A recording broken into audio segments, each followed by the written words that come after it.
Today is the beginning of a new era for iPhone. Today, we're bringing 5G to iPhone. Apple on Tuesday announced 3 new iPhone models in an event broadcast from its Cupertino, California headquarters. All 3 iPhone models share some variation of the name iPhone 12, and they all have another feature: 5G wireless networking connectivity. That means that these iPhones will all be able to connect to the new 5G wireless networks that are rolling out in various countries around the world, and that in some cases are many times faster than their predecessor LTE networks. Introducing iPhone 12. One of the most interesting aspects of Apple's announcement about 5G phones is that they'll support the fastest flavor of 5G. 5G generally comes in 3 different flavors. 2 other important things about the phones that Apple announced today.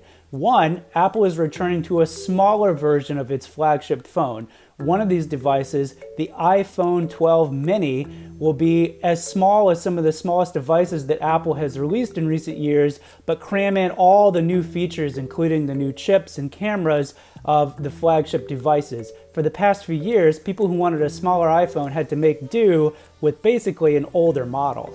This is iPhone 12 mini. With its amazing size, it fits in the palm of your hand. Another big feature is in the iPhone 12 Pro. This is the top-of-the-line model that starts at $1,000. Just like last year, this top-line model will have 3 visible light cameras, but it also features something new called a LiDAR scanner. Most people aren't familiar with LiDAR, but it's a 3-dimensional scanner that can see in the dark. And what it's going to do on the iPhone 12 Pro is help with things like augmented reality, or help you focus to take a picture in very low light situations. But the more interesting aspect of LiDAR in the iPhone for the future of technology is that this is a key sensor in other fields like augmented reality glasses or even self-driving cars. And if Apple puts it into millions and millions of iPhones, that could help bring the price down and make it more accessible for other technologies in the future.